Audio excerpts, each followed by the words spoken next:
This presentation is on evaluation and management, your chapter 3 in your textbook.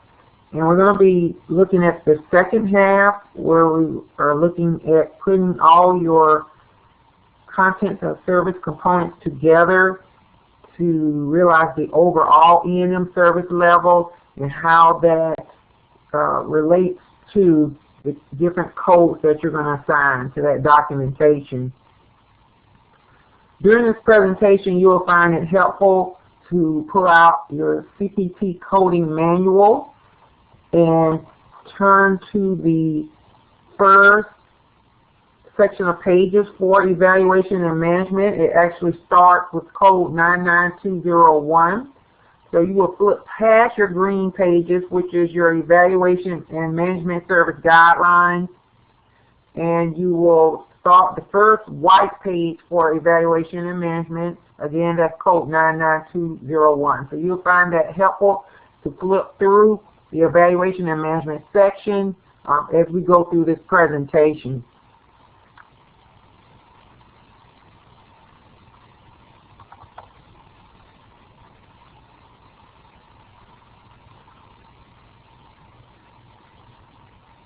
So your 1997 documentation guidelines that we have been referring to all through our evaluation and management section, they give specific guidelines for the documentation of our content of service. For each of the key components as well as the composite elements that make up those components. And when we're talking about those three components, we're looking at our history, our physical exam, and our medical decision making. That's what we mean by our components for our content of service. So each of your three components utilize different levels to reflect a particular level of documentation. The individual levels of these components then support the overall level of your E&M service. This is similar to the way we looked at history and our MDM and our physical exam. We looked at each of those separate elements for each of the different components of that content of service. Say for history, there were different elements that we looked at to support those different parts of history, and then those parts all together helped us come up with the overall history level. So in the same token, we're going to look at the overall history, the overall physical exam, the overall MDM to determine the overall level of the entire E&M service.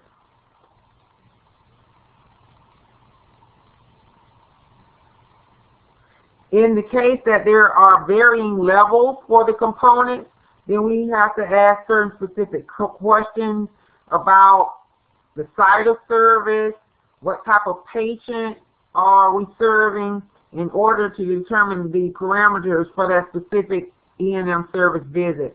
This will become clearer as we move forward through the different sites of service. We already have talked about or discussed that there are many different locations in which an E&M service can take place, such as your physician office, your emergency room, your hospital, so forth. This is what we are calling our site of service. Each different kind of site is going to present a different set of parameters or requirements and circumstances that's going to influence that E&M service visit as a whole. Therefore, the site of service has to be documented. You're going to have your numerical codes that are going to represent the many different E&M service visits. The numerical codes are separated into the different categories, each representing a different site of service. For each category, you have a different set of guidelines that's going to offer those specific rules, parameters, and expectations for that E&M service performed within that specific site of service. And as we go forward, as I mentioned before, it's going to become clear what I'm saying. So not only do we have the sites of service, but as I just mentioned, there are also different circumstances in which that physician can see a patient for an E&M service visit. The two different circumstances are that they address the patient type, and that's the new patient and the established patient. We've already defined what those are. We formally defined those. So you have the new patient and your established patient.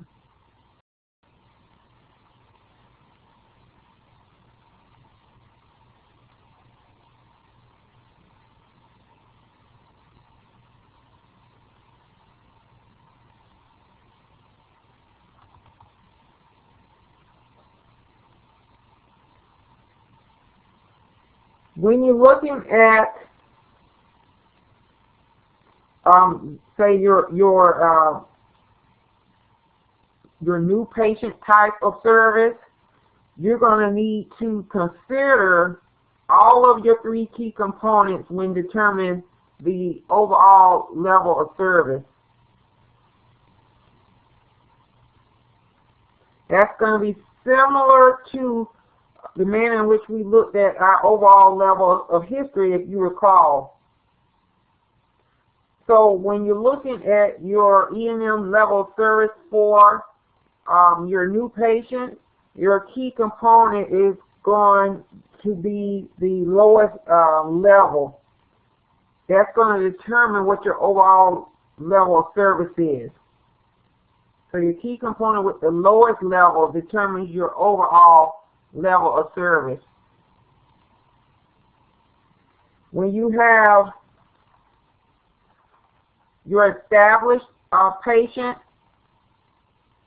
your most common requirement for selecting that overall level of service for your established patient is that two of the three key components must be met or exceeded. All right? So with a new patient, you have to consider all three, with the lowest level determining that overall selection or level of service. And then in your established patient, the two of the three key components must be met or exceeded. And this goes hand in hand with the discussion we had about the familiarity of a patient. When the patient is established, the physician is more familiar.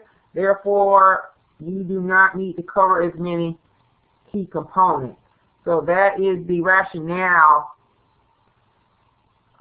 with why we're doing just two or three key components for an established patient versus considering all three for a new patient.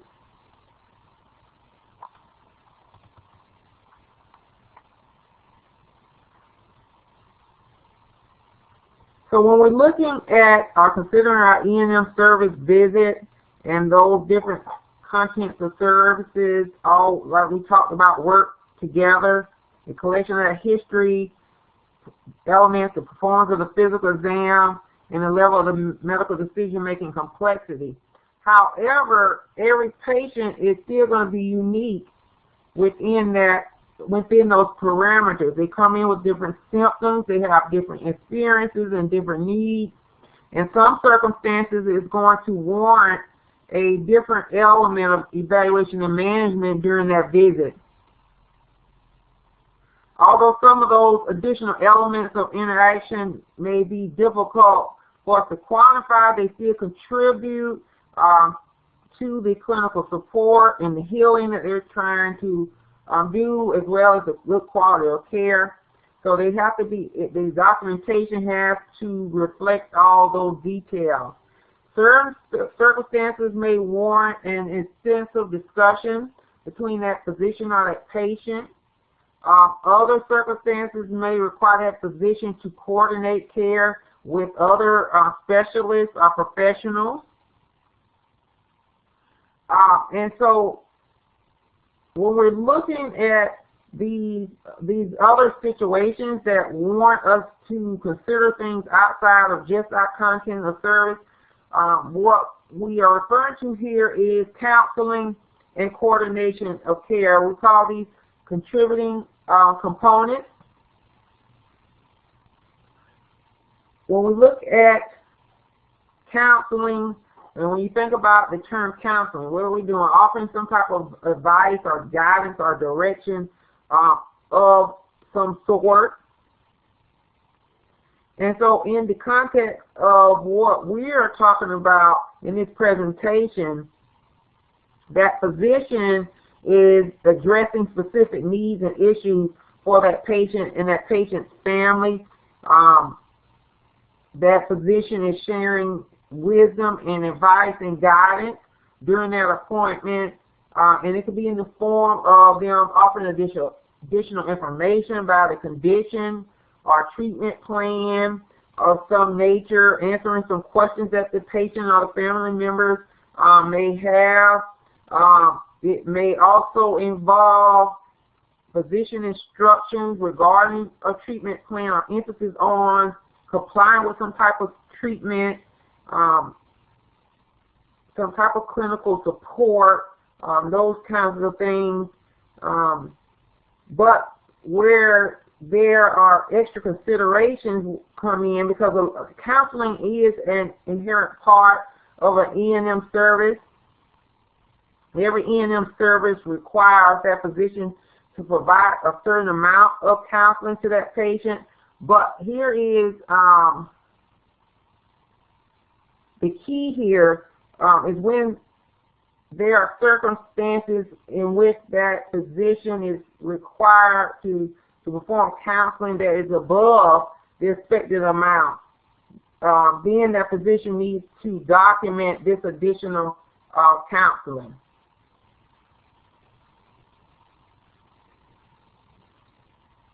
Now, coordination of care is speaking to the fact that physicians may have to work together, arrange alongside other healthcare professionals to help provide care to that patient. You can define that as organized sharing between two or more parties who are involved in that patient's care. It goes beyond what, say, ordering tests or some kind of radiology scan, but it may involve a recommendation for some kind of invasive diagnostic procedure of some sort. It requires that physician who's performing that E&M service to know about any other medical management that the patient is currently involved in. Coordination of care is going to include anyone involved in that patient's care. It could be physicians, nurses, pharmacists, dietitians, whoever is involved. They're going to coordinate that patient's care, and the physician needs to document this coordination of care. It needs to be part of the record when it takes place.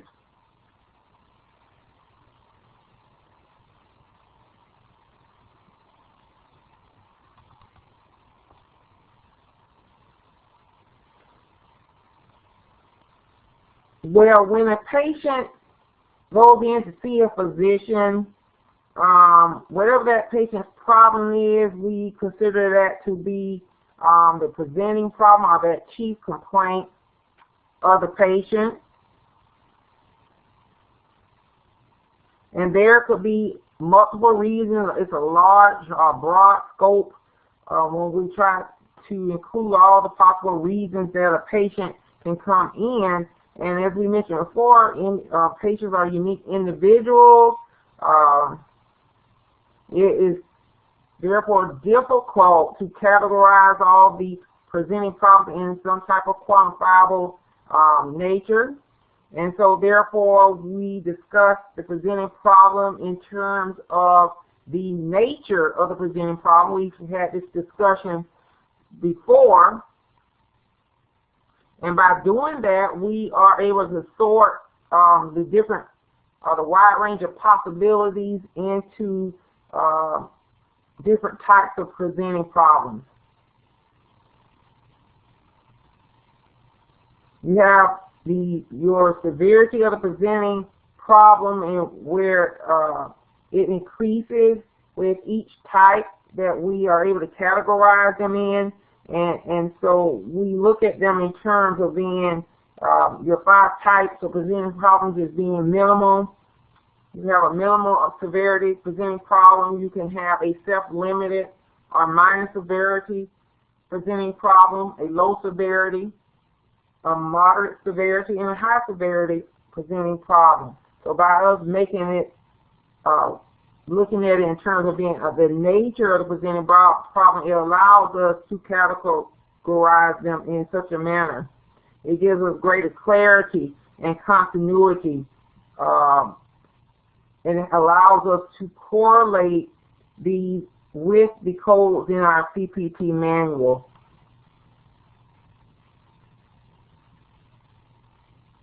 The nature of that presenting problem can introduce a level of complication and complexity that can be difficult for us to express in our documentation. So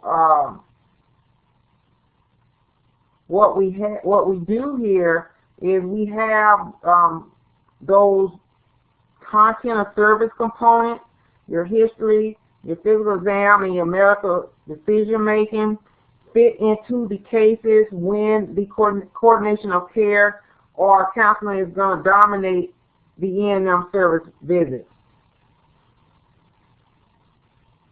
So we got this complexity and complication dealing with the presenting problem, because the presenting problem can be broad situations. So we got to find a way to pull all that together, all that complexity and complication, pull that together and somehow relate that to our content of service components. And when we have these special circumstances that occur with coordination of care and counseling, how are we going to fit all that together for, to determine the level of E&M service visits? Well, our 97 guidelines say that when counseling and our coordination of care occupy more than 50% of our E&M service, then that time will be considered the key controlling factor for determining our level of E&M service. All right? So time is going to be important. So once we're looking and we're focused on content of service components in our E&M service visit, but now we're saying the situation is that the coordination of care and the counseling, which were our contributory components, once it takes up more than 50% of the E&M service visit, that needs to be documented. And at that point, time is going to be the key controlling factor instead of our content of service element. Repeated for emphasis. So when we look at time, our 1997 documentation guidelines have specific standards for time with our E&M service visits. The CPT manual defines the amount of time spent during an E&M service visit as inter-service time. Inter-service time refers to the services performed during that entire E&M service. Your CPT manual gives you explanations regarding the nature of that inter-service time, and there are 2 distinct types that tells you of inter-service time. You got face-to-face and unit floor. When we look at face-to-face inter-service time, that's time that is occurring during office or other outpatient E&M service visits and during consultations that occur in an office or other outpatient setting. It's going to involve the physician's personal interaction with that patient, whether he's collecting history, performing a physical exam, doing MDM, providing counseling, coordinating care while he's in the presence of that patient.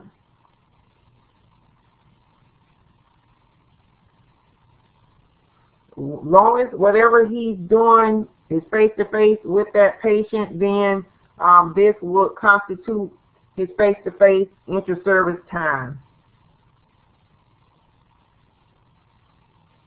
Your CPT manual is it makes clear that if that physician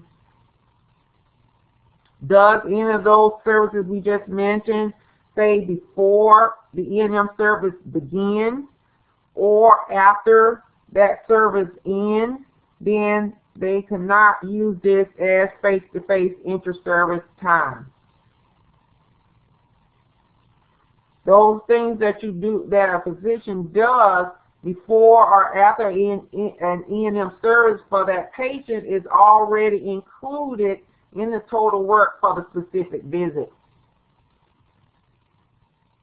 Now you also have, so that was your face-to-face inter-service time. You also have your unit floor inter-service time, and this occurs in your inpatient settings, like your hospital observation, your inpatient hospital care, things like that, hospital consultation, inpatient hospital consultation, and those types of settings. These are a little different from your face-to-face inter-service time, in that physician, he can count unit floor inter-service time while he's on that patient's hospital unit or floor, as well as at that patient's bedside. So with this type of time, he doesn't have to be face-to-face with that patient at all times to count unit floor inter-service time. He can also be at the patient's hospital unit or floor, and that could be counted as well. Now, if he does things that is not on that patient's unit or floor, including, of course, at bedside is counted, but if he's not at the bedside and he's not on that patient's unit or floor, then he cannot use this as part of the total unit floor inter-service time. That's going to be included in the total work for the E&M service visit. Now you also have what we call typical time. That is the amount of time during which the physician usually performs the E&M service, meaning how much time is commonly spent. That's your typical time. And your CPT manual is going to provide those typical time standards alongside your different codes. And you're going to see that in your coding manual. These times are like averages that they have taken over years of study on how long it takes to do those certain E&M services, what's required of those E&M services, and you'll see those in several of these categories that we're going to look at in this presentation.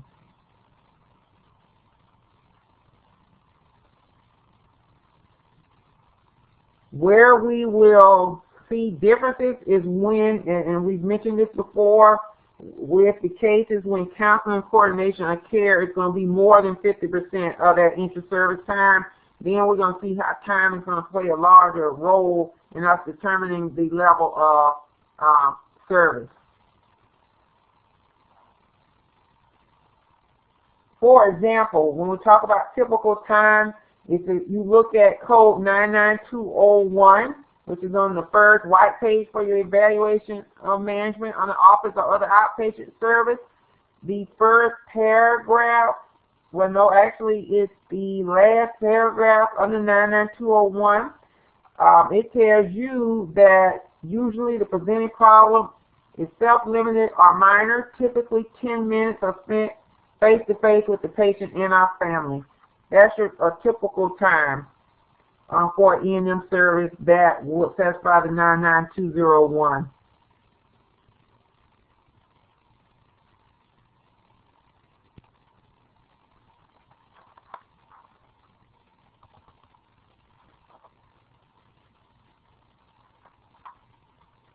Now we're going to look at several categories that require continental service. So we just talked about there There'll be different situations in which content of service is going to rule the levels of E&M services, and then there are other cases or other extenuating circumstances in which that's not the case. So right now we're going to look at the different categories in which will require that content of service. Require the documentation of those content and service as well as those contributing components that we spoke about. The first one here is your office or other outpatient services. This is including that code we talked about, 99201. It's on the office or other outpatient services. In your coding manual, that's in your green. So you got in black, evaluation and management. Your first section or category is office or other outpatient service, that's listed in green. And you see specific notes and guidelines in addition to those in the green. You see some right before you get to your first code of 99201.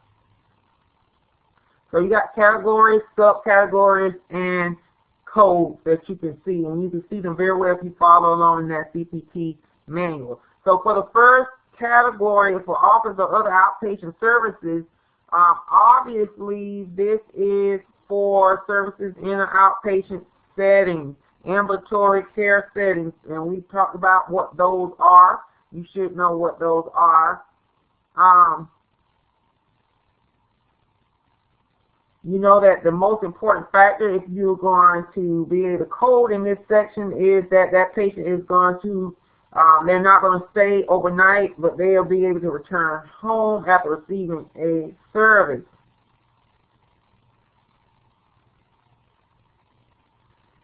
Another thing that is important in this section is that, well, let me first speak to the fact that there are two subcategories under office or other outpatient services, and you can see that very well in your coding manual. That's your new patient and your established patient section. So those categories are there. And we already talked about what a new patient is and an established patient. That's exactly what they mean here. So if the patient is a new patient, then you have a series of codes that you can use from 99201 through 99205.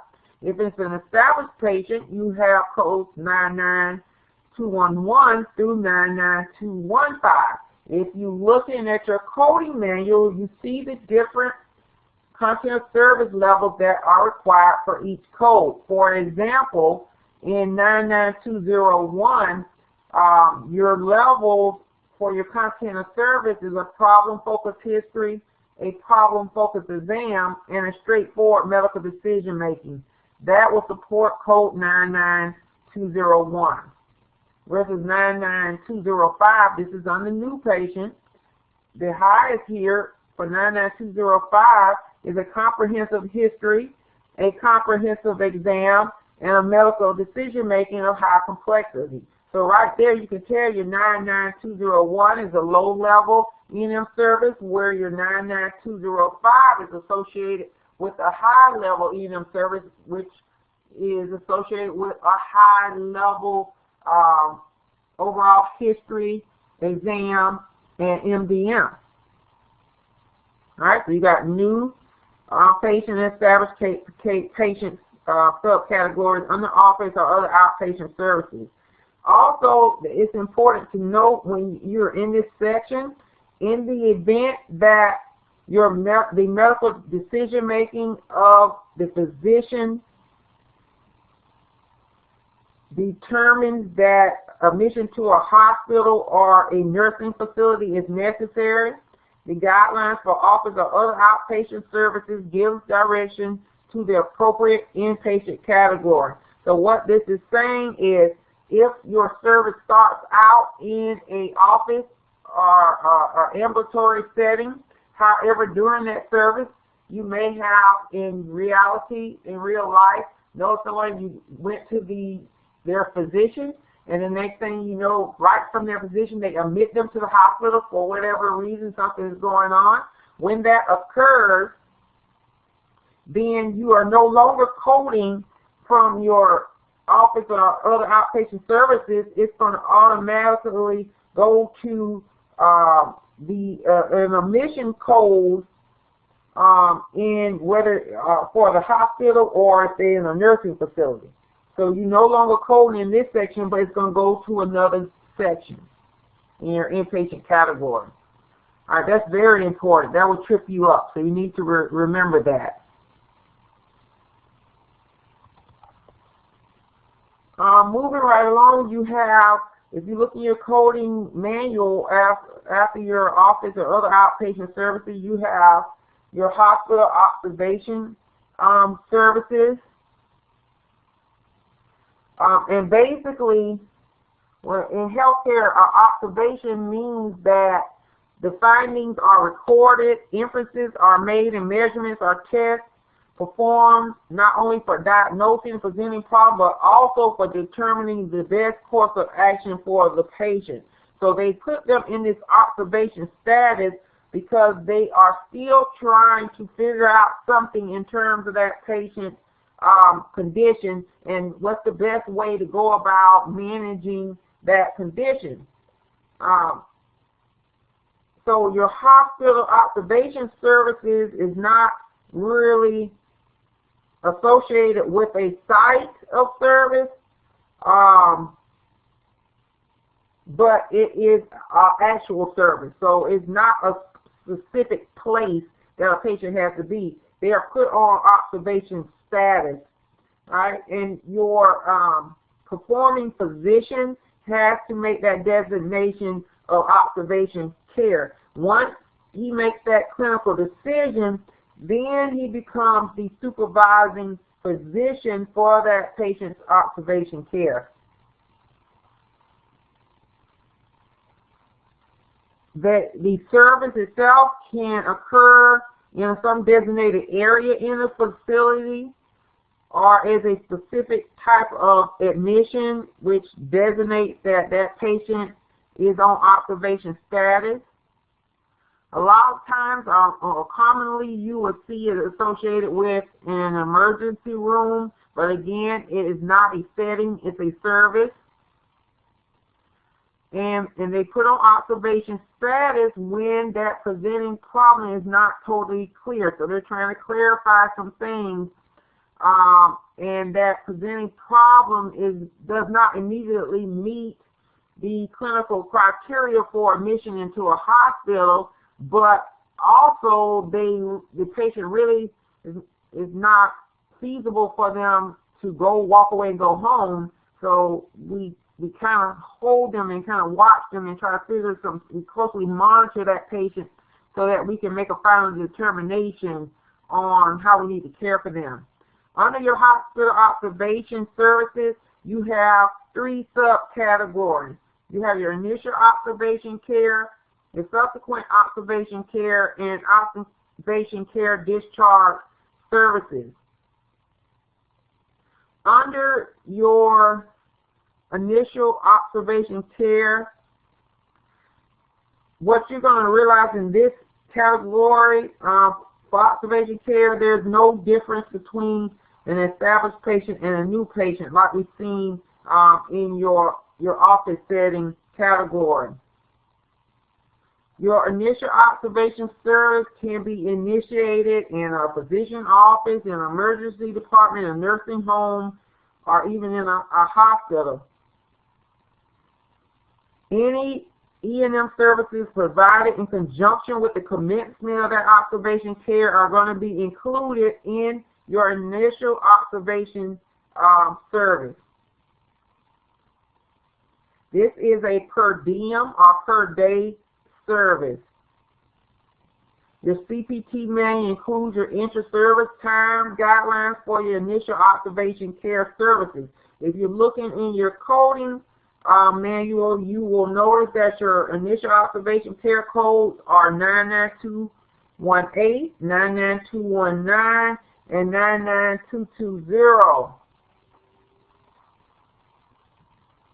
So you flip over and you see them, and you see your different content service levels as well as your inter-service time there.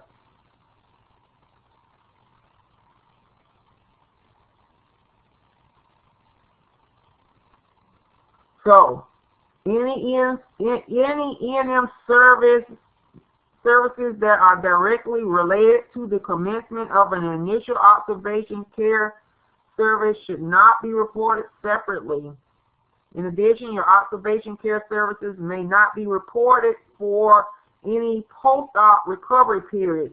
So even though, like, maybe someone has just had surgery and they are monitoring that patient, that in that instance, it will not be appropriate to code that under your observation care code. So that's your initial observation care. You're going to use those codes when the patient is first put on observation care status. Then you have another subcategory on the observation care code would be your subsequent observation care. And you know what subsequent means, what happens afterward. So after the initial observation status, then all of your services, E&M services, will fall under your subsequent observation care codes. This will be stuff like they're reviewing that patient's record, they're looking at diagnostic test results, any changes in the patient's status, physical exam findings, so forth, so on. Your subsequent observation care codes are per diem codes as well. Now you also have your hospital observation care discharge service code. But let me roll back. So your subsequent observation care codes will be your 99224 through your 99226. You should see that as well in your code manual. It has red title, subsequent observation care codes, and you see the codes that fall there. Now, moving back to where I was talking about your observation care discharge codes. Your observation care discharge services, if you notice, do not require a content of service or any other contributing components. Your discharge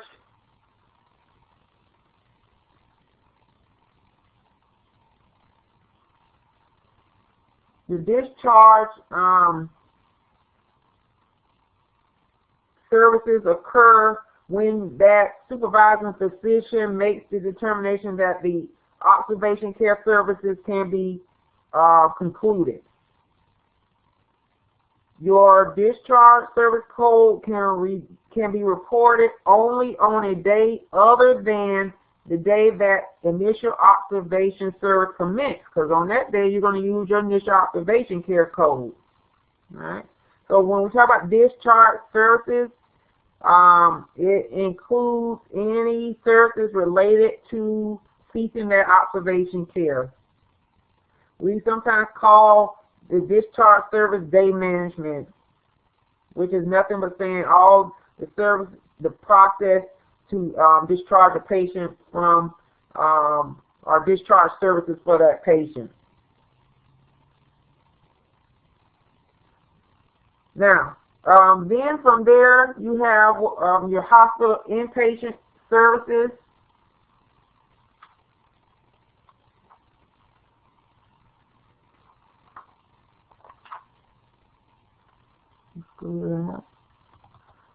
Your hospital inpatient services is for services in an inpatient setting. So the patient stays overnight. We are familiar what that means when the patient is formally admitted to that hospital. In this section as well, they don't have a patient type. So the new or established patient is not applicable to this section. But what you do notice that may seem familiar, like your observation, is you do have your initial hospital care codes. All right? And so when we talk about initial, these are the E&M services provided to that patient in that hospital setting from what we call the admitting physician. and they go through and they complete the specific documentation needed for that patient to be admitted as an inpatient. So what we're really talking about is hospital admission. And there are instances, as we've spoken about earlier, where that patient is admitted to that hospital from E&M service, maybe in an outpatient setting or emergency department or elsewhere, and not a true hospital admission. And when that does occur, when that patient is admitted to that hospital from a different side of service, then those E&M services provided by that physician in conjunction with that hospital admission is going to be part of the initial hospital care service code. So example, I'm at a physician's office, which is an outpatient setting.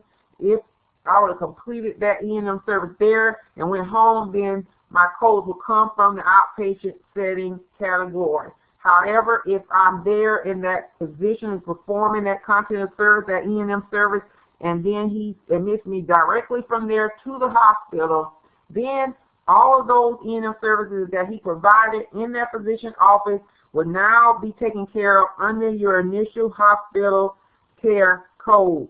These are per diem codes provided during the day of admission. The other thing that you need to note about these codes is that it does not include admissions for neonates, which are infants younger than 28 days of age. So because these are going to be reported under a different E&M category. All right. Now you also have, similar to your observation, your subsequent hospital care codes. So these are on your subsequent days, the days that have occur after your day of admission. They are per diem basis codes. Reviewing tests, reviewing medical records, coordination of care, all those things, monitoring patient status, any of those things, all those things that are happening on those subsequent days will be coded under your subsequent hospital care code. If you know your initial hospital care was your 99221 through 99223, and then you got your subsequent hospital care codes, which are your codes 99231 through 99233. Under that section, you also will see a section in blue in your coding manual for observation of inpatient care services, which includes your admission and your discharge services. Under this section, you're going to code for both your observation status as well as your inpatient care services that occur where all your services occur. Another way to say it, I guess, I'm trying to find out the best way to say it, is when that patient, whether they be on observation status or they are inpatient, receiving inpatient care services, but they're admitted and discharged on the same day, then you will need to code those under this section, observation or inpatient care services. That is your code 99234 through 99236. And it'll tell you in the coding description, admission and discharge on the same date. All right, and it gives you your content of service.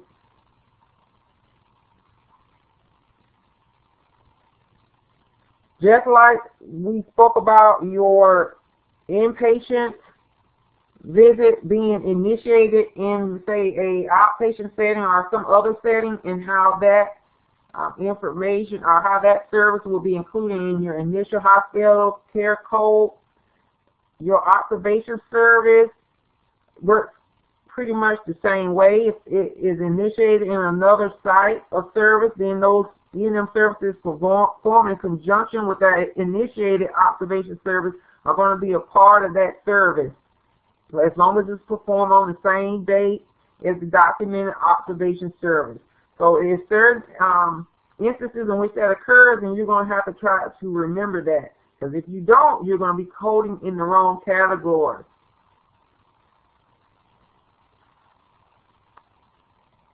Alright, so we talked about an issue and your subsequent, and then you have your hospital discharge code. Similar, like your observation, you got discharge, you got hospital discharge code. So this is where you are going to have a code that reflects the discharge process for that patient, right?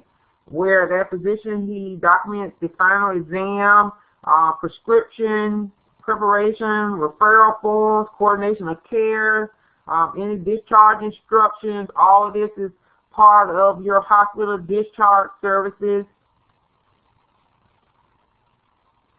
You report your discharge services, the total amount of time that that physician spends in discharging that patient. And so when you look at the hospital discharge service code, you will notice that it's done in time allotment there.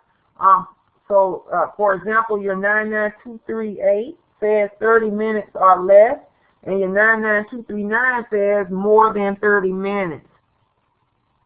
And we already talked about if the hospital discharge service is performed on the same day as the admission, then we're going to go back to our categories for observation or inpatient care services, including admission and discharge.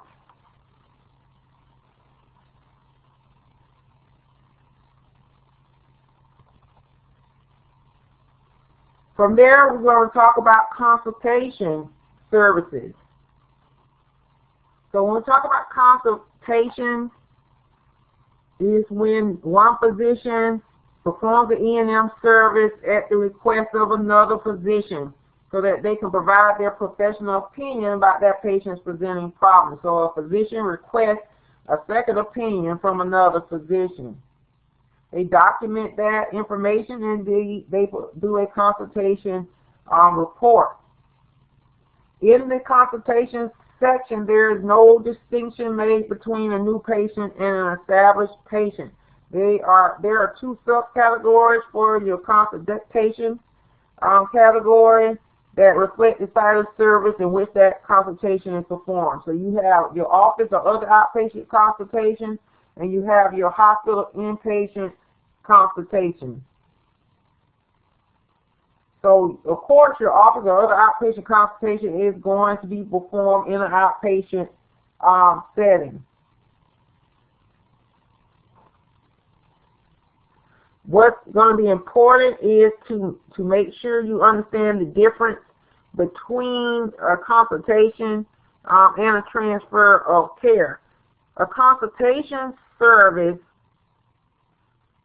is going to document that physician's request for that professional opinion from that other physician, whereas when we're dealing with a transfer of care, this is when a physician who was previously providing a specific E&M service for one or more issues that that patient has, he relinquishes that responsibility for some or part of that patient's care to a different physician who was not previously providing those services for that patient or a consultation on that patient's condition.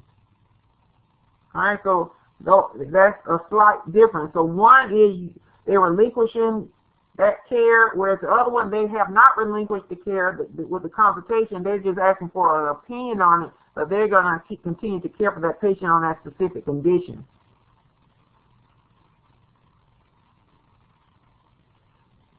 So you have your outpatient your outpatient setting consultations, and then you got your inpatient consultations. Of course, they happen in an inpatient setting, like a hospital or nursing home or some of that nature.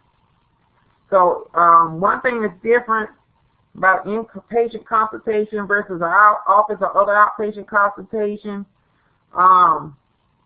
is that your inpatient consultation is performed on the same date as the patient's admission into a hospital or nursing facility. Then all your E&M services provided by that consulting physician that relate to the inpatient admission are included in the consultation service. This does not happen in your office or other outpatient consultations.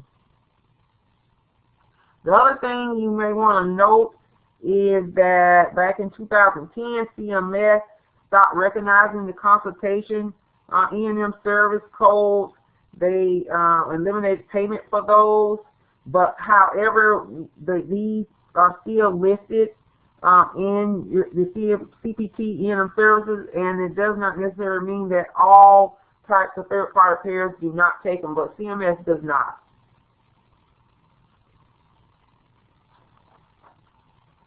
You have emergency department services. Of course, these are your E&M services that occur in an emergency room. We all know what the emergency room is. They're open 24 hours a day, and they look at very serious presenting problems, maybe that occurs suddenly, and they have to take them into the emergency room. So when you have those E&M services that occur in that setting, then you will use the code in your for your emergency department services. Your code range there is your 99281 through 99285. Some of your sections in your coding manual don't always follow exactly, so you got to kind of keep up with the flipping. I'm not flipping through all of them. Moving on, your nursing facility services. These are for your long-term care type facilities, like your skilled nursing facilities or your SNF. Your intermediate care facilities are your long-term care facilities. You know, when you're looking at the type of services that they provide in this setting, they are required to perform what we call standardized assessment and protocols, where they are trying to measure the functional capacity of those residents, and they're looking for any potential problems that are coming up in the patient's health, but it also is a precursor for subsequent assessments and screenings and protocols that they are required to do in that setting.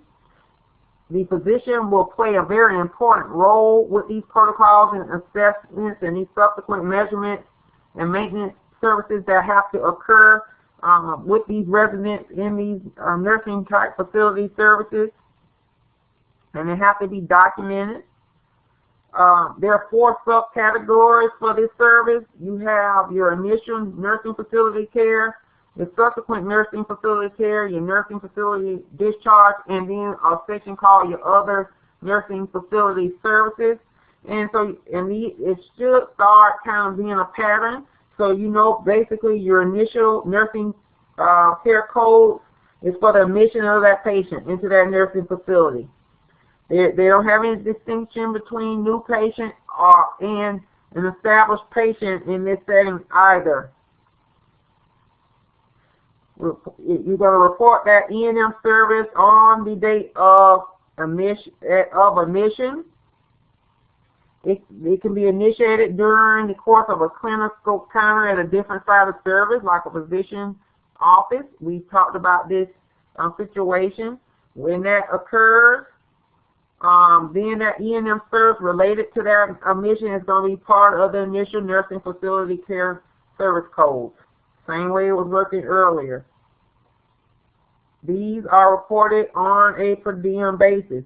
And you got your subsequent nursing facility care codes provided for each day of care after the admission or that initial service in relationship to those assessments and protocols that we were talking about earlier on that they are required to perform. You got your nursing facility discharge service codes. We call them day management, as I mentioned before, and if you notice those there, let's see if I can flip. I'm not staying up. Let's see. You're going to have to pass your critical care services. The nursing facility services are next. And then your nursing facility discharge services, that's your 99315 which is 30 minutes or less, and your 99316 is more than 30 minutes. So they are also in your time allotments. Your other nursing facility service section, a big portion of that you will code for your annual nursing facility assessment that they are required to perform on all the patients. Because a lot of these other assessments, they'll do their initial assessment, and then they'll do other assessments as needed based on that patient's health status. But they are required to do an annual nursing facility assessment on all patients, and that will fall up under your other nursing facility service code. One thing you need to note here is that with this subcategory, you cannot report it on the same day as any of the other nursing facility care services.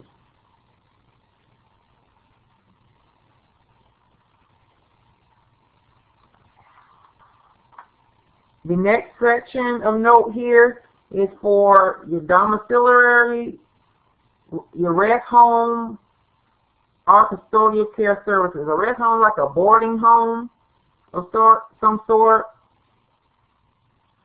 The domiciliary services, they are provided in a patient's permanent or semi-permanent dwelling. And with your rest homes, you'll commonly see your elderly reside there and receive care. And then you got custodial care services. They give to patients who can't perform their ADLs or their activities of daily living, so they help them out with that. You have your subcategories for your new patient and established patient for this category of services. If you are looking there, your code 99324 through 99328 is for your new patient, and your 99334 through your 99337 is for your established patient, and we already know the definitions for those. Your home services is for E&M services provided to patients residing in their private residence. In this section, your contributing components may also include the needs of the patient's family. You see there are two subcategories in this home service section as well for your new and established patients. Your new patient for your home services is 99341 through 99345, and then your established patient is your 99347 through 99350. Of course, they're associated with your different levels of content of service, of course. And we already know the new and established patient definition, so I don't need to do that. Now, so those were our categories that required your content of service.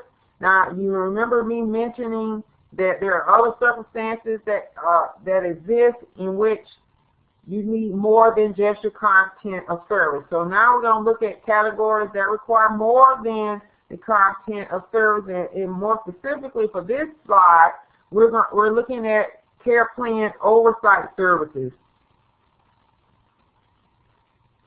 Now, with your care plan oversight services, your oversight is defined as watchful management or supervision of a process or procedure to make sure that accurate, thorough completion of each necessary aspect of that process or procedure is performed.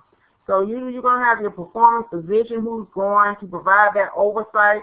They're going to supervise that management of and care of that patient. But you can have different circumstances in which that can occur. When one physician supervises that multidisciplinary treatment plan for that patient's health care, we call that care plan oversight. There are three specific types of care in which this falls, and that will be your hospice care, care provided by a home health agency, and care provided by a nursing facility. And each one of these, it requires that one physician to be solely responsible for overseeing that patient's care plan or provide a predominant percentage of that oversight. This is going to be reported in a 30-day period or calendar month. And for each of these different areas. And we are a home care agency. It provides coordinated services for different healthcare professionals and therapists like speech, physical therapy, and those types of things. You got hospice. They provide emotional, psychological, spiritual support as well with the different professionals for patients who are terminally ill. But it doesn't necessarily mean it's always in the home. In terms of hospice care, and then you got your nursing facilities. We already know those are your inpatient facilities where they're needing care for patients on a 24-hour basis. However, in all of these areas, that care plan oversight is going to be performed by that physician that's managing and coordinating that patient's care. There are 2 time allotments for your care plan oversight services in these 3 areas, your home health agency, your hospice, and your nursing facility, and that's your 29 minutes or less or 30 minutes or more.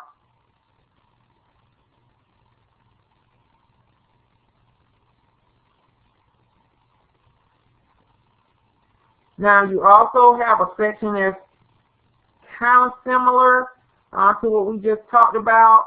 However, in this section, your domiciliary, rest home, or home care plan oversight services is pretty much the same thing, except for it's for patients who are not under the care of a home health agency, a hospice organization, or nursing facility. But care plan oversight services are still being performed.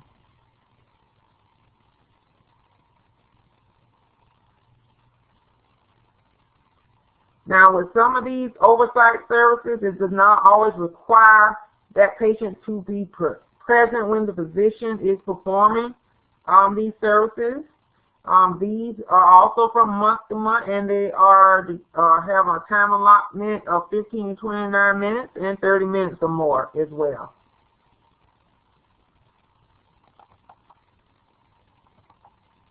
You got case management services.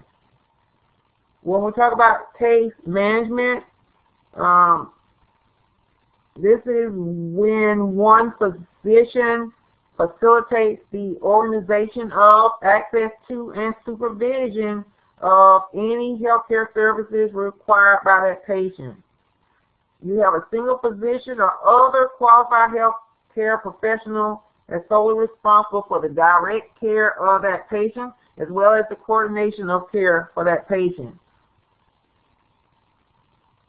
There are 2 subcategories for under case management, and that's your anticoagulant management and your medical team conference that fall under the case management service code. For anticoagulant management, basically the patient is taking this medicine that helps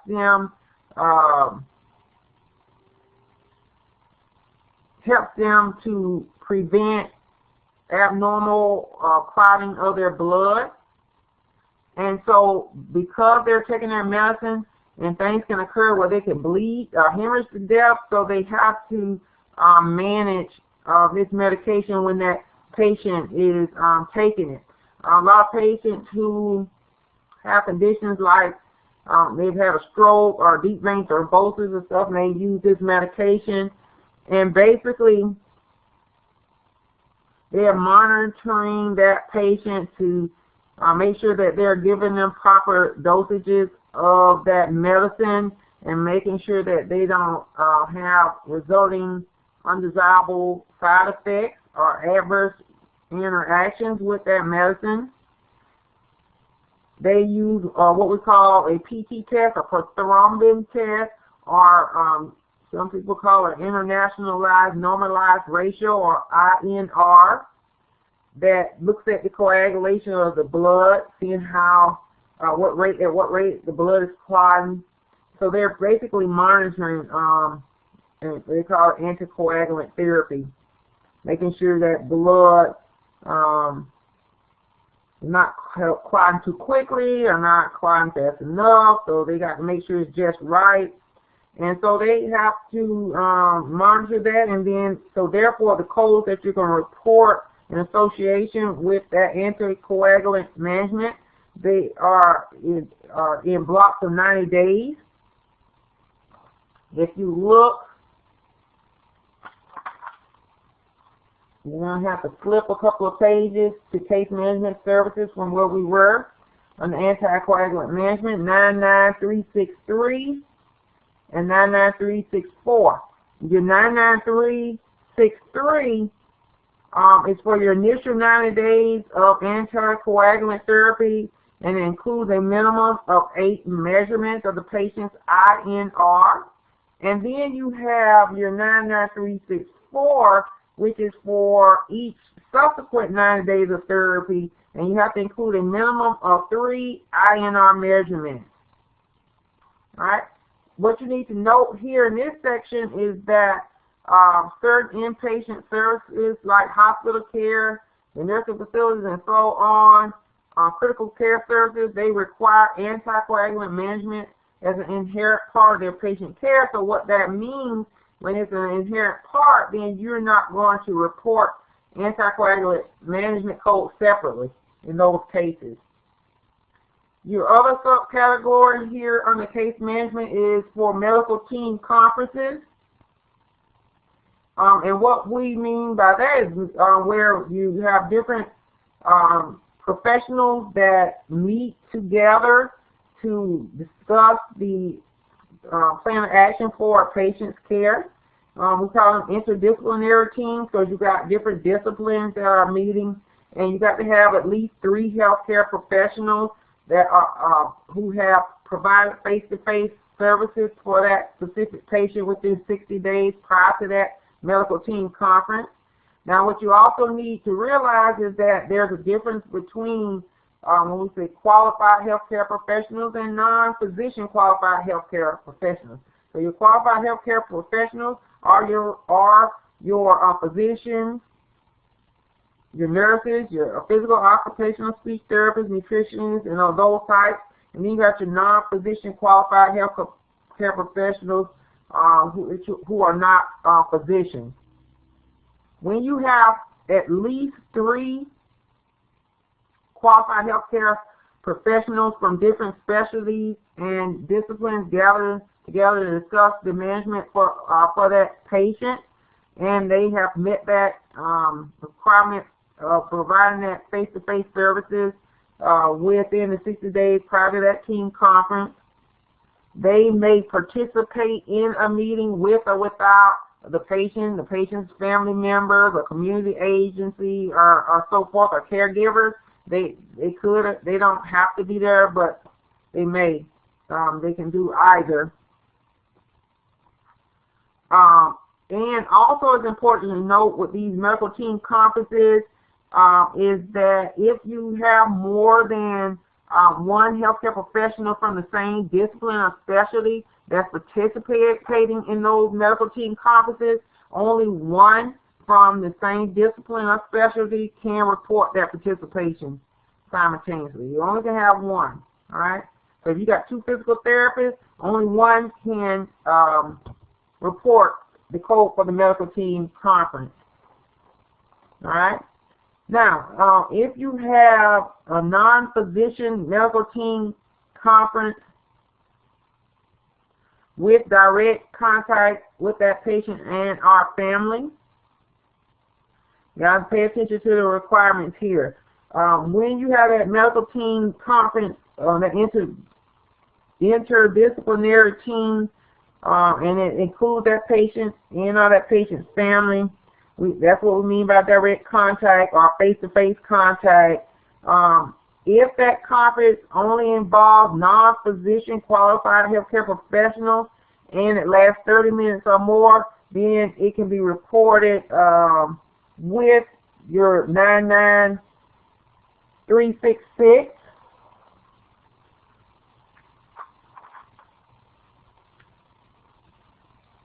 And you can see that there in your coding manual. If you flip to that, your 99366, medical team conference, direct contact with patient and our family. But remember, it has to be only non-physician qualified healthcare professionals. Because once a physician is included to participate in that medical team conference while in direct contact with that patient and family, then the type of service has changed. And that it will be included in his inter-service time for counseling and coordination of care of the patient. So throwing the physician in the mix will change, and you can no longer code under this medical team conference category.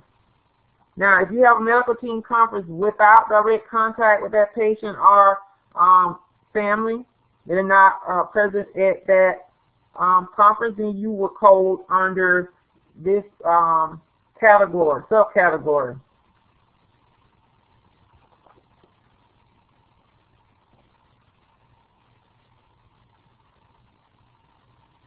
Now, again, if the physician, if there's physician participation, then you're going to have it's going to be coded differently.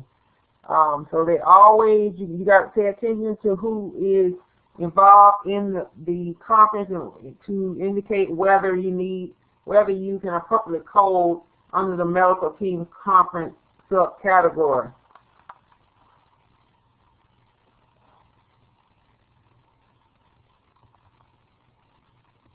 All right, we're moving on to preventative medicine services. And we know what prevention means, right? We're trying to stop something from happening.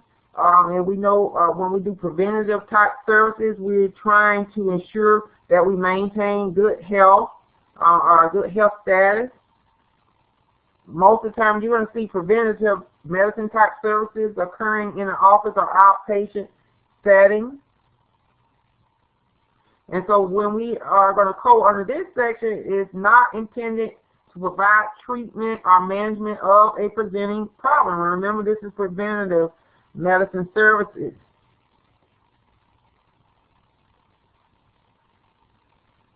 So, if there is some type of significant abnormality identified during a preventative medicine service, and it requires that physician to collect and perform elements of that content of service, then we're going to have to code the appropriate office or outpatient E&M service, and in addition to the preventative medicine service. So you have two codes there. You'll be coming from the preventative medicine as well as an office or outpatient E&M service code. Under your preventative medicine services, there are three subcategories. You got new preventative medicine, established preventative medicine, and counseling risk factor reduction and behavior change intervention. Under your new and established preventative medicine, you have what we call your initial comprehensive preventative medicine services. That's for your new patient preventative services. And then you have your periodic comprehensive preventative medical services, which is for your established patients.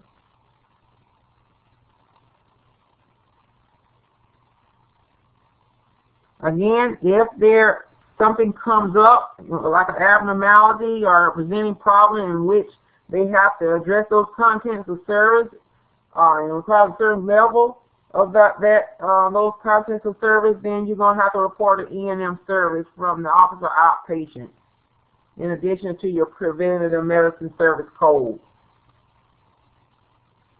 Now, the other subcategory we talked about here was your counseling risk factor reduction subcategory and your behavior change intervention.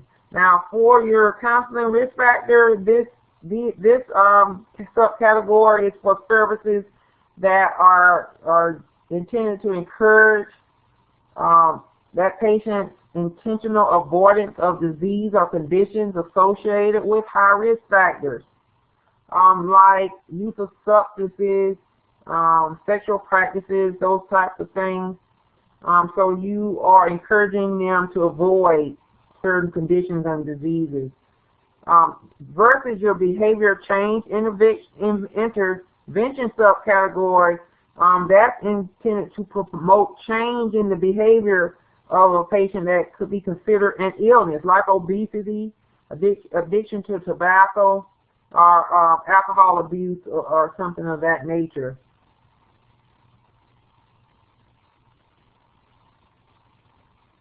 Now, you also have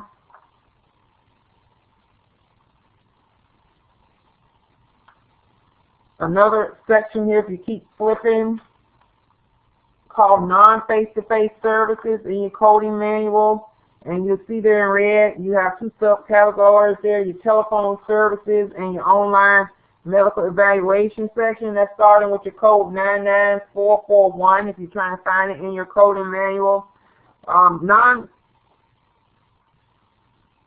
Non-face-to-face physician services,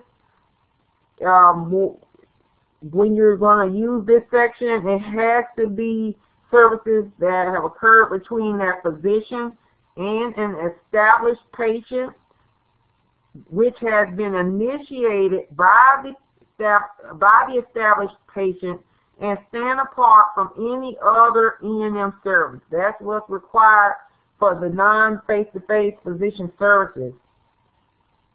Now, if that non-face-to-face service results in a decision to see a physician within 24 hours, then that is going to be considered to be part of the subsequent E&M service, meaning we can go under this section. However, if that interaction occurs and 24 hours later they're in to see the physician based off of that interaction, then that interaction or that service is going to be included in the E&M service when they went to visit the doctor 24 hours later.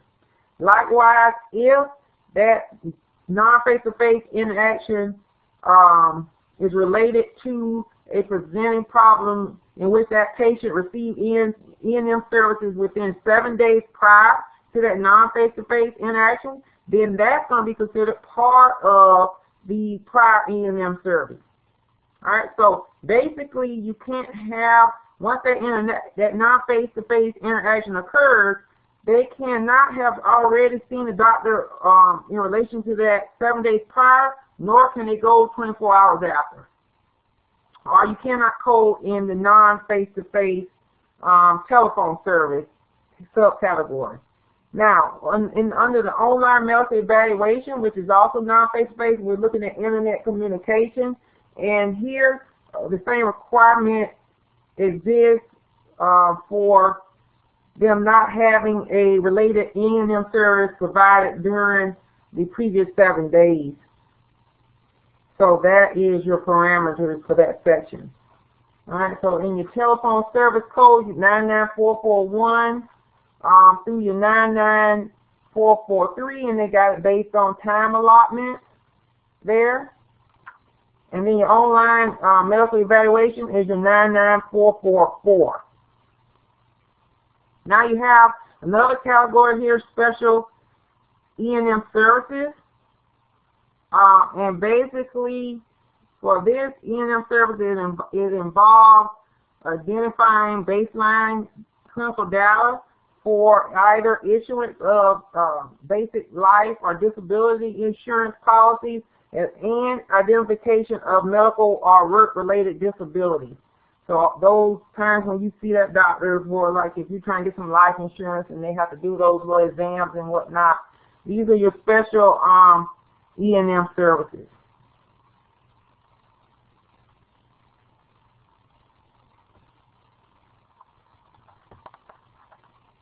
Your next section of code category will be for your prolonged services. If you flip over, you'll see your prolonged services, and basically These your prolonged services are situations where your E&M service exceeds what we can pretty much cover in our document in relationship to our content of service. Sometimes it may require significant or extreme measures of treatment and management, or it represents some specific stage of that patient's life, which complicates the categories of E&M service. And so under that umbrella, we have what we call our prolonged services. Also your newborn care, your critical care, your neonatal and pediatric critical care all fall under your prolonged services.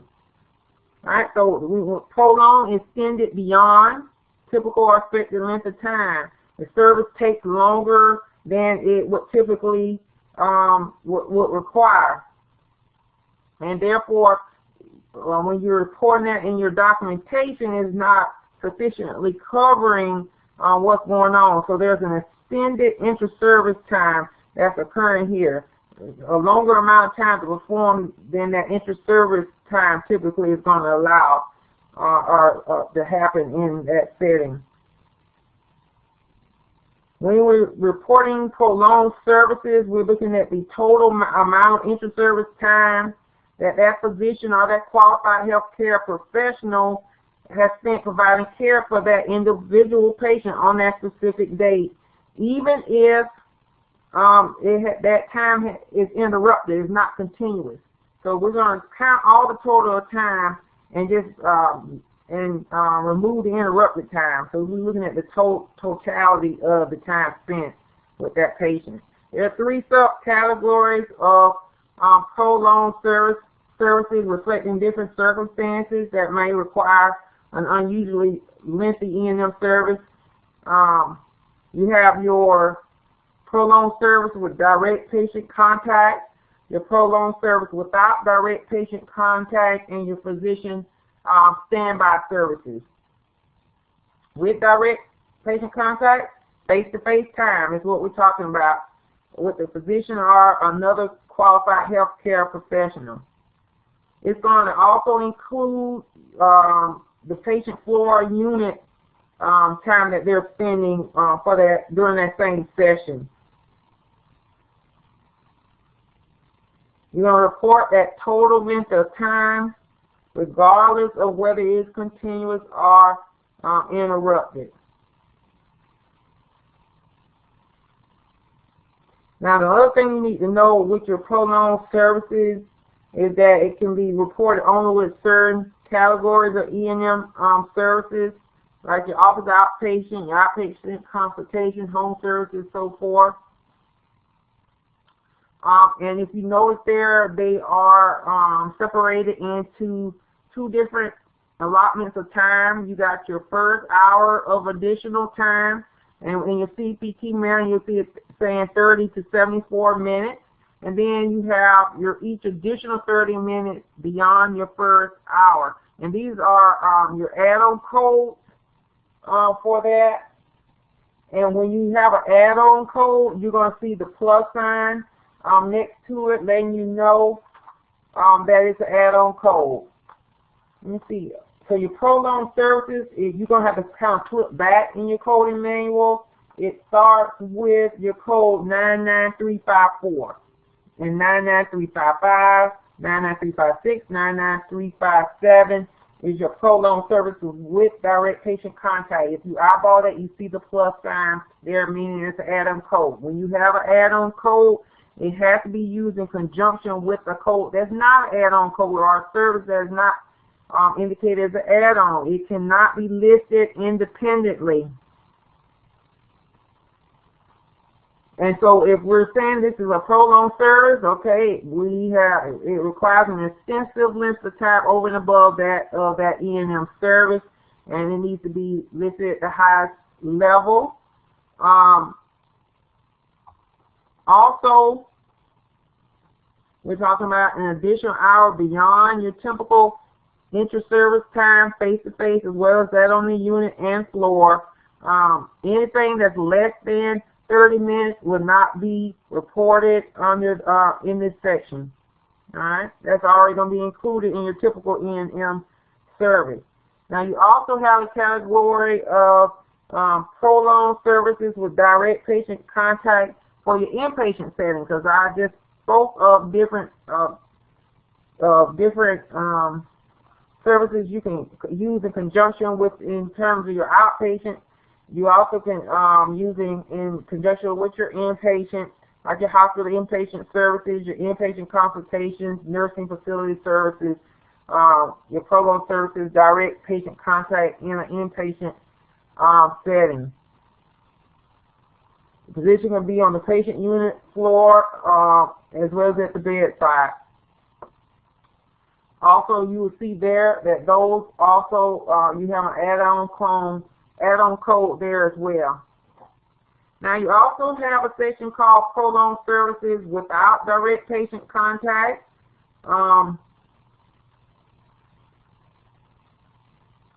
That means, you know, they are performing services that in which that they are not in direct contact with that patient. When those services relate directly to the E&M service for the specific patient, any prolonged services may be considered without direct patient contact. So, for example, if they're doing an extensive review of that patient's record, researching that patient's condition, doing an extensive review of that diagnostic results and things like that, then it should be reported.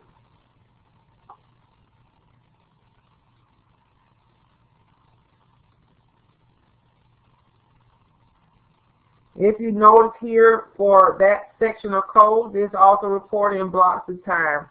Your first hour beyond your typical inter-service time, and then each additional 30 minutes. Now you have a section here called standby services, and basically this code will be used if you have one physician who requests another physician because they need additional assistance.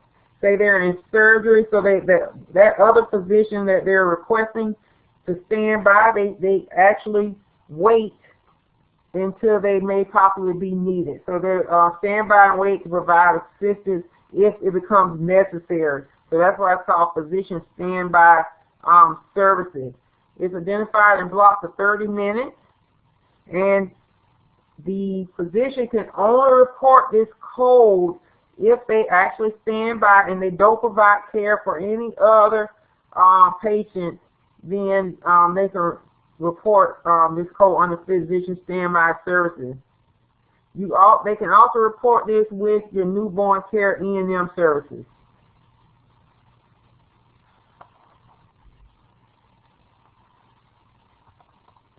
You got newborn care services. This is under your newborn care. You need to be able to define your different age ranges here. So if we have an infant, that will be a child from birth to approximately 1 year of age. And then a newborn is an infant from birth to 28 days of life. Your newborn services can be provided in a variety of settings, like birthing centers, hospitals, and so forth. Your initial care is going to be like you're including like your collection of your history, your newborn first exam, and those types of things will be included. Will be in your initial care. Your newborn care services are per diem, and they are representative of a normal newborn.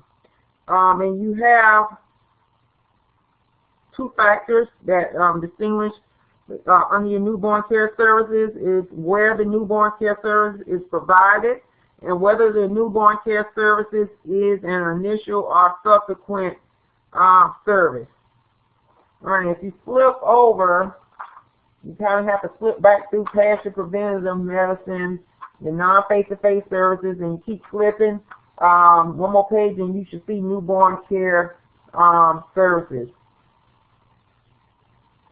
And if you look at it, begins at code 99460. You can see them there.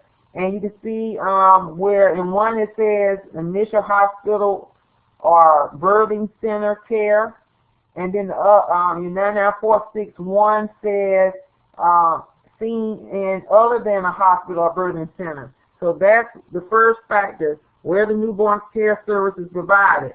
The second factor, it tells you and whether the newborn care service is initial or subsequent. So if you look at that range of codes 99460 through 99463, you see some is initial and some is subsequent. And we already know and these codes are per diem codes. I'm not really sure if I already mentioned that. And we already sort of know what initial newborn care codes are. You know, they're provided during their entire day for that newborn when they are right after birth. And you got subsequent newborn care services, which are provided after that initial newborn care service, but before that newborn is discharged from the hospital. That's when you would choose those codes.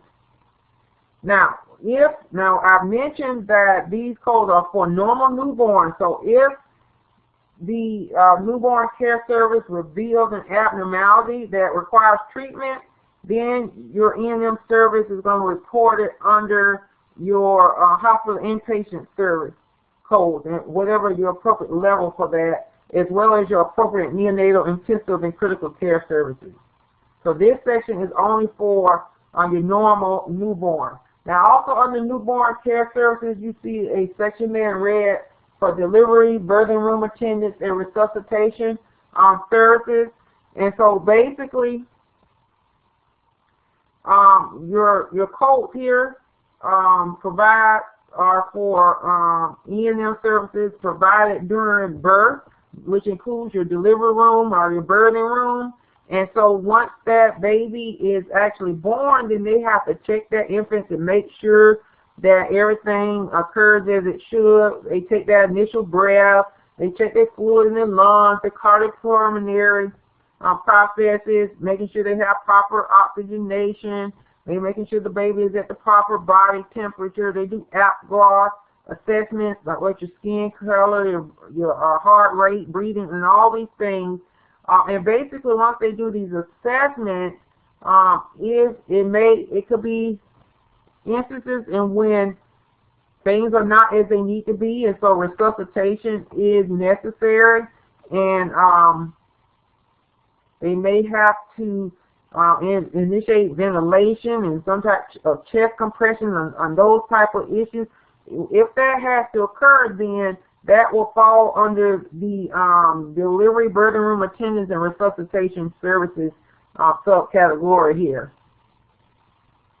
It can be, this category codes can be reported in conjunction with an initial hospital or birthing center care service, or with an initial inpatient neonatal critical care service.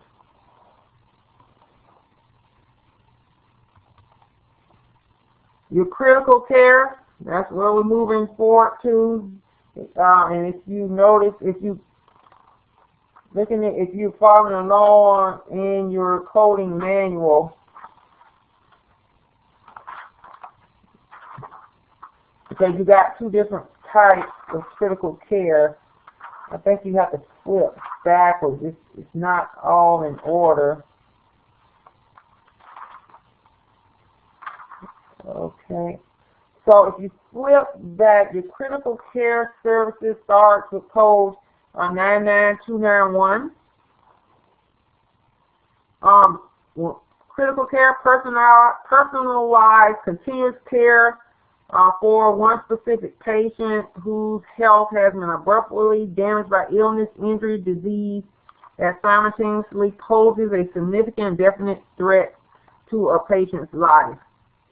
And basically, when we start talking about threat to the patient's life, a lot of times what is going on here is that homeostasis has been interrupted due to their different organ systems starting to fail. They have some type of vital organ system failure that's going on, or some disease process that's contributing to that, and so therefore now we're in a critical situation. It's life-threatening disease process is interrupting that homeostasis or that balance in the body. For example, heart failure, central nervous system failure, respiratory failure, heart failure. This is not good. You're going to die. So this is what we mean by critical care. So your critical care service is treating those single, multiple organ system failures, trying to prevent any further deterioration of that patient's condition. It can be provided on a number of consecutive days and is not required to occur in any specific or designated place. The time spent of that physician providing critical care services needs to be recorded. They can also record the time they spend on the unit or floor providing critical care service, similar to some of those other categories. Reviewing those records, those results, and what have you that we talked about, as well as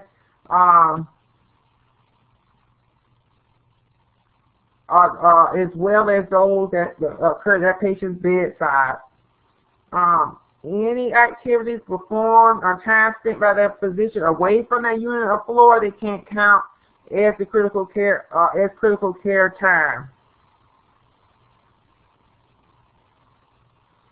They also cannot provide care to other patients while they are providing care to that patient that's experiencing that critical illness, injury, or disease. So it requires that all services be directly related to the diagnosis and management and treatment of that patient with the critical illness. And if you know, it's the codes are reported in time blocks, 29-minute segments. Let's see.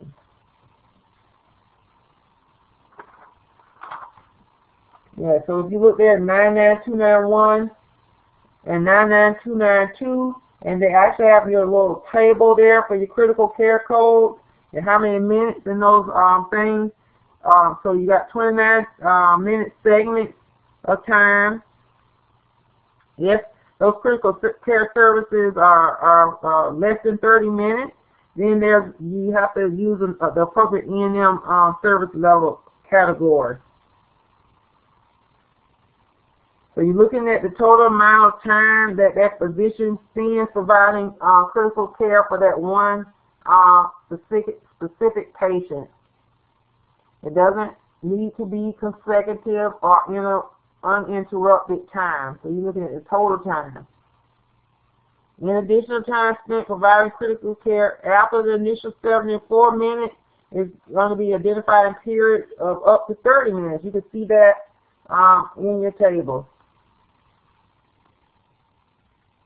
You also got to pay attention because there are certain services that are included, are inherent to that critical care services, and when that occurs, then you are not, then you cannot report those separately.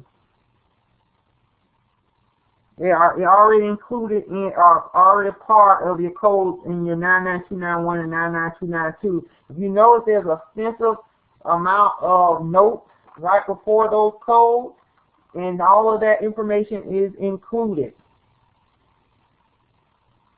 For example, like gastric intubation is one, vascular access procedures is another that will be included in your 99291 and your 99292.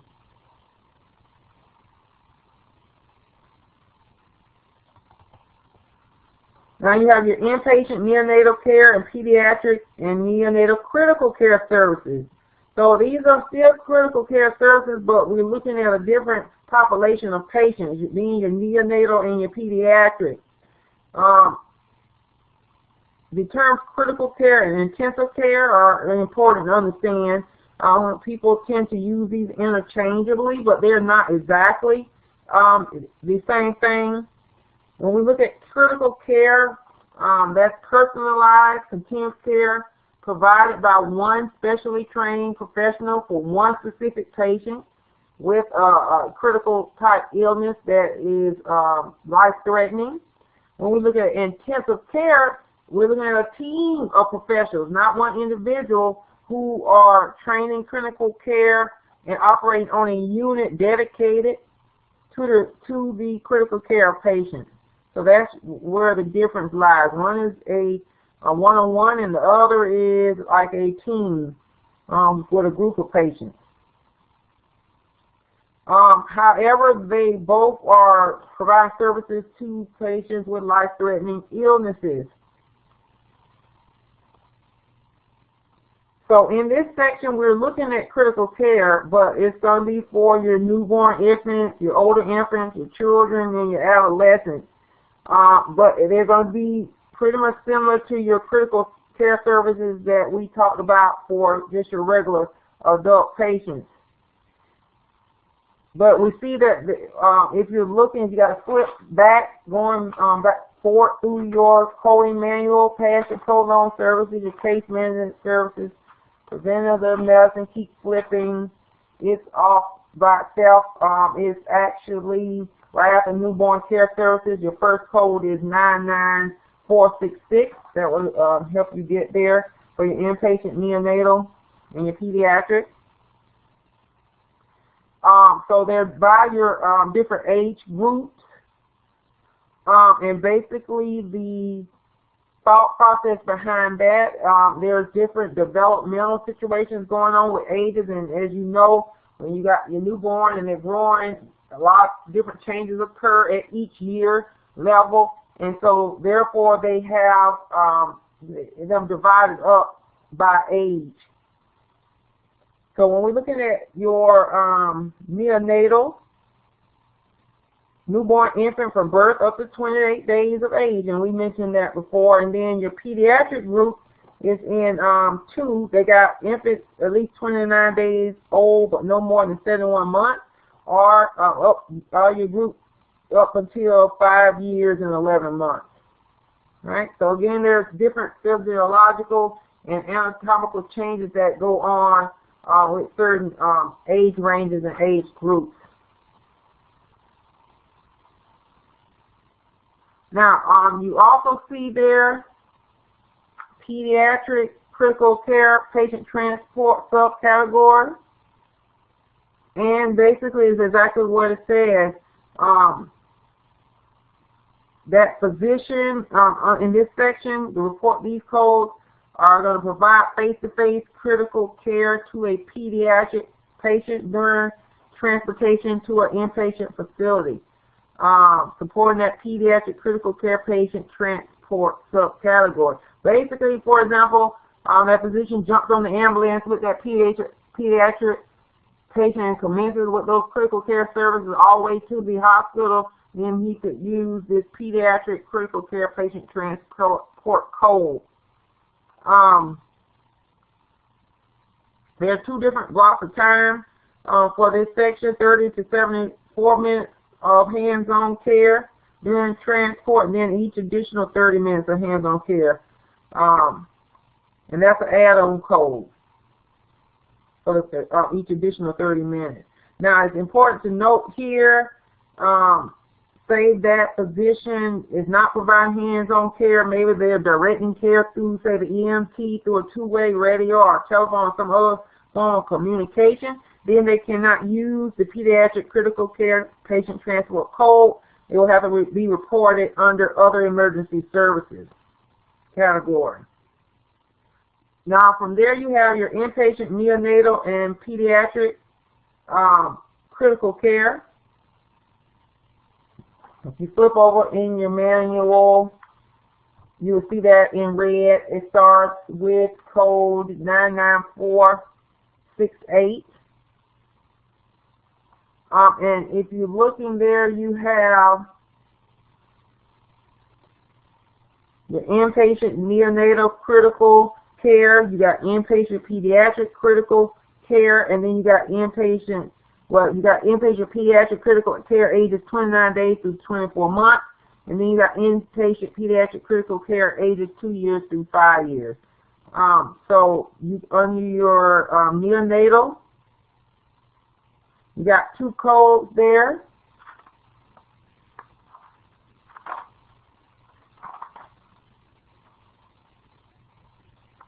That's going to identify your initial inpatient neonatal critical care service and then your subsequent. And we know how that works. And time is not a factor in those codes, and it's a per diem service. Now, under your pediatric, 29 days through 24 months, you have codes for your initial and subsequent as well. For that patient population, time isn't a factor here either, and it's a per diem service. And then you got your ages 2 years through 5 years for the pediatric patient. And you got your initial and subsequent code for that year age year range. It's a per diem service as well.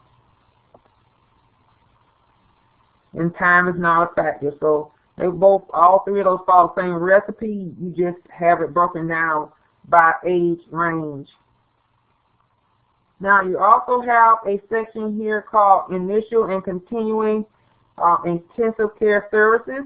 And in this category, you may have conditions or illnesses that aren't necessarily life-threatening, but however they still require continued intensive observation of that patient's condition. Such services may be required for your neonates and pediatric patients who have a low birth weight or a very low birth weight. And so when we start talking about birth weight, you need to have a couple of definitions here. And we're talking about the actual weight of that neonate at the time of birth. The average birth weight in the U.S. is about 5.5 pounds to 11.2 pounds.